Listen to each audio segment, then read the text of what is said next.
Bonjour, cher jury. Mais moi-même, Lucas et José Daniel, nous sommes l'équipe Page et nous sommes prêts à vous présenter notre solution pour la modernisation des TI, des processus juridiques. Donc, à l'agenda, on va commencer par le mandat que vous nous avez donné.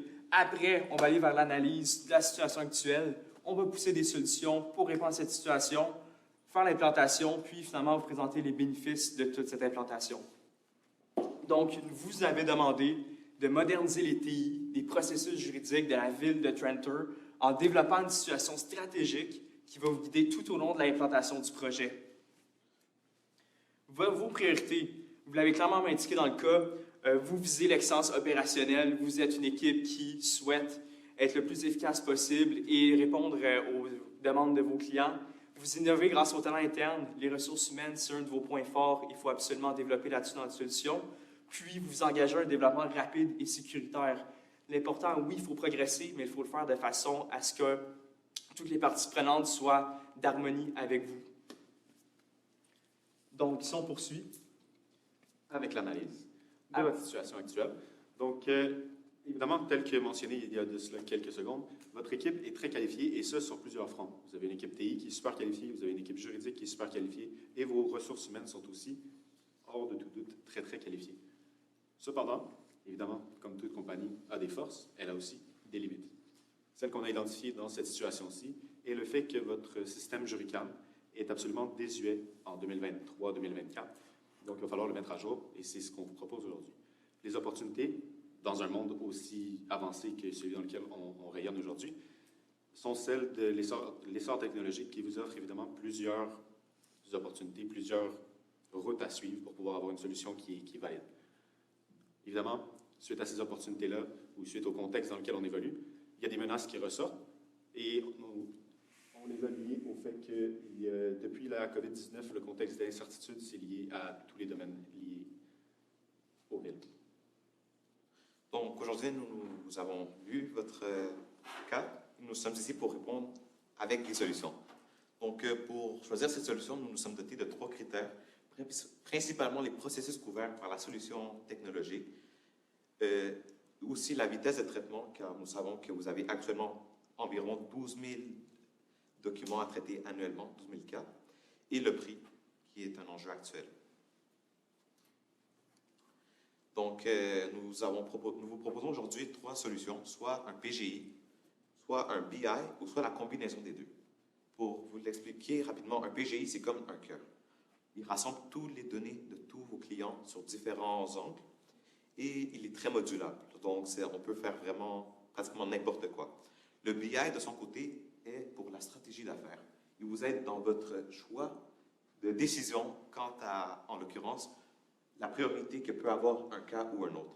Et dans un troisième temps, nous vous proposons d'intégrer les deux modules ensemble, car d'un côté, il est possible d'avoir toutes les données sur tous vos clients, mais d'un autre côté, utiliser le BI pour vous aider dans dans le choix de vos stratégies. Et notamment, dernièrement, il est possible d'intégrer un module d'intelligence artificielle à votre BI, ce qui rend une analyse prospective pour vous. Et comme vous le constatez, en l'occurrence, le BI et le PGI sont la solution gagnante pour votre situation, avec un total de 84 points selon la pondération que nous sommes dotés, selon l'importance de vos critères que vous nous avez donnés, soit les processus couverts, la vitesse de traitement et le prix. En ce qui concerne l'implantation, évidemment, il y a quelques méthodologies qu'on a étudiées et pour ça, je vais passer la parole à William. Merci beaucoup. Donc, les 2 méthodologies principales qu'on a analysées, c'est la méthode cascade et la méthode agile. Vous êtes la ville de Trenter, vous avez beaucoup de parties prenantes, donc on a définitivement mis l'accent sur l'acceptation des parties prenantes quand au processus de développement du projet. On a aussi regardé la rapidité d'implantation. Comme on nous dit au début, l'excellence opérationnelle est un de vos critères clés, donc on s'assure de l'inclure dans votre choix de solution. Puis, on a aussi fait une analyse des coûts associés à l'implantation des 2 méthodes pour s'assurer que ça soit en respect du budget. Finalement, on a fait le tri, puis, par pas beaucoup, la méthode agile a remporté notre sélection avec un score de 81, ce qui a fait beaucoup pencher la balance. c'est surtout au niveau de l'application des parties prenantes, puis les coûts associés. Les parties prenantes auraient plus de facilité à accepter une méthode qui est efficace, puis qui concerne qui est très volubile, qui concerne chaque partie à chaque mêlée, puis à chaque update, à chaque information. Le développement de notre échéancier, évidemment, se fait en plusieurs phases. Comme on vous l'a présenté, il y a la partie 1 qui va être la sélection d'un PGI et d'un BI, et la partie 2 qui va être l'ajout d'une méthodologie différente pour le travail de vos équipes. La phase 1 se définit dans la première année et se concentre principalement sur la planification du projet. Donc, évidemment, dans une procédure agile, la planification va se faire dans la première année, mais elle va aussi avoir des événements sporadiques tout au long du projet afin de réhabiliter, de réévaluer et de s'assurer que le projet est absolument viable et qui va mener à tous les bénéfices qu'on a estimés. Parallèlement à la phase 1, il y aura aussi une gestion du changement qui sera faite. Nous sommes dotés du système ADCOR pour vous aider dans cette gestion du changement. Et donc, les étapes seraient l'awareness, autrement dit, la sensibilisation du changement à venir pour les ressources humaines, notamment les employés, et à provoquer ce désir en eux de vouloir faire partie de cette solution. La phase 2 se développe sous la configuration du PGI et du BI qu'on aura identifié ensemble, et la migration des données, qui est une grande tâche qui va être nécessaire pour une entreprise pour une ville qui fait des migrations de données de 12 000 dossiers par année. Parallèlement, durant la gestion de changement, à cette étape, on va vous aider où il est essentiel de se pencher sur former vos employés sur la solution qui s'en vient, soit sur le PGI et le BI, sur l'utilisation, et plus que seulement de leur enseigner à l'utiliser, qu'ils puissent développer des compétences et eux-mêmes être des leaders au sein de l'entreprise. Et ultimement, la phase de transition, d'acceptation, elle va tomber sous plusieurs noms. La phase qui permet de solidifier les bases de tout ce qu'on aura bâti auparavant. Celle-ci va commencer à la moitié de la seconde année et évidemment va se mener jusqu'à la fin du projet. L'importance de cette phase-là, c'est de s'assurer que chacun de nos employés soit conscient du rôle qu'il a et de l'importance que son apport a sur le projet. Durant la dernière phase de la gestion de changement, ici, il sera plus question de renforcement et donc de récompenser les bons comportements. Ici, nous vous recommandons, vous allez voir dans le budget qui s'ensuit, une prime d'excellence pour les employés qui se sont le plus démarqués durant le changement. Donc, on a aussi regardé du niveau les parties prenantes dans l'implantation du projet. On les a classifiées en 3.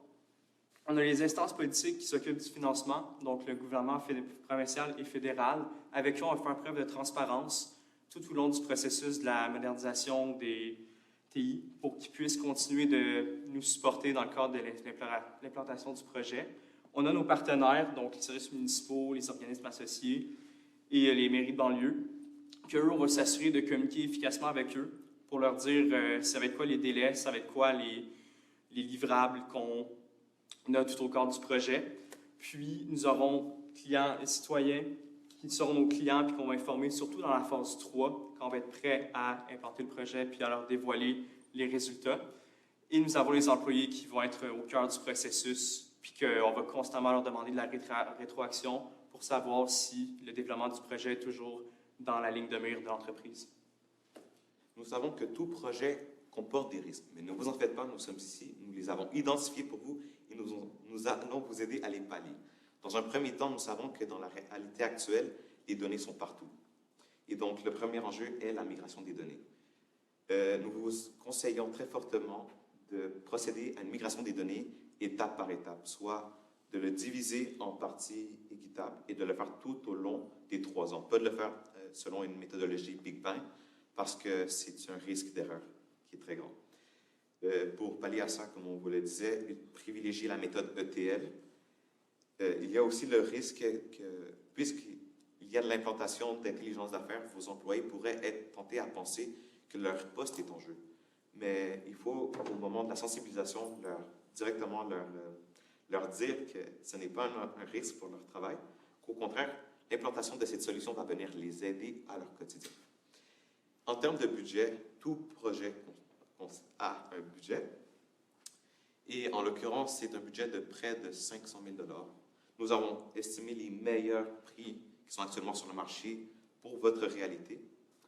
Il faut faire venir des consultants experts en BI et en PGI pour former premièrement les équipes de mise en œuvre qui seront en première file de la configuration et pour ensuite former les utilisateurs finaux.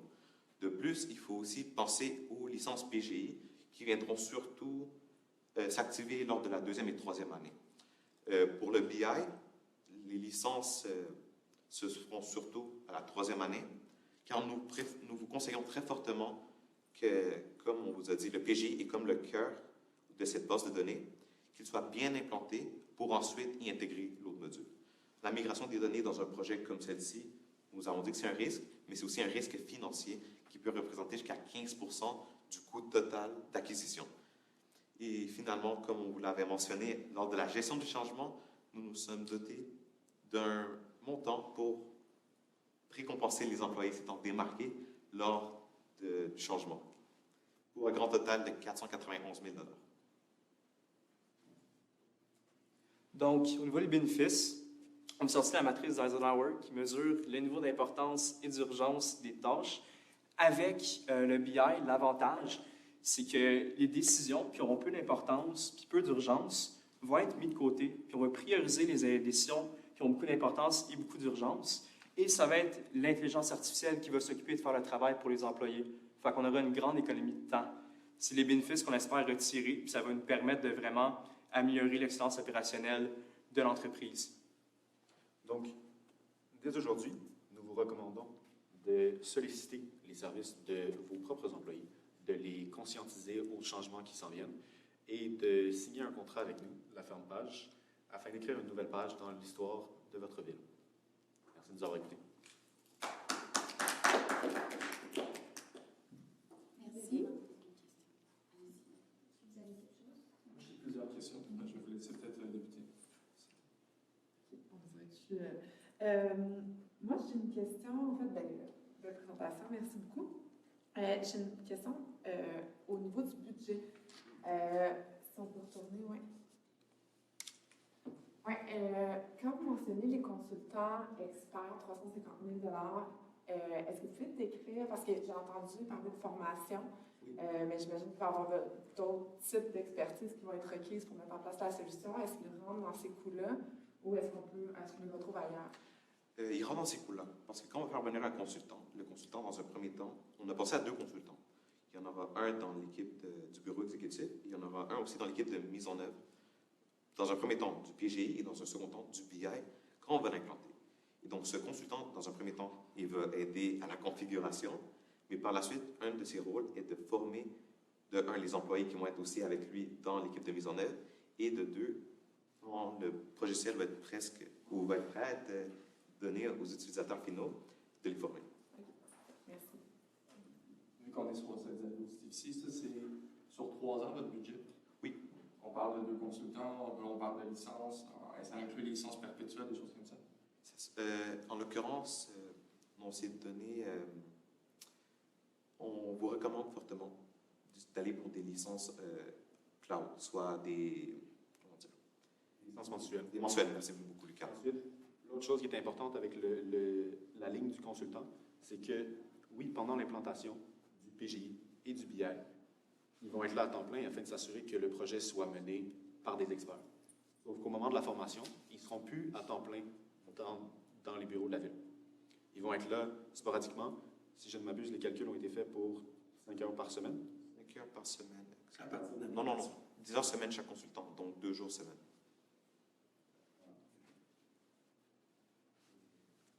J'ai aussi une question. Au final, ce qu'on comprend aussi de la solution que vous nous proposez, c'est de passer ce mode de projet-là en mode agile.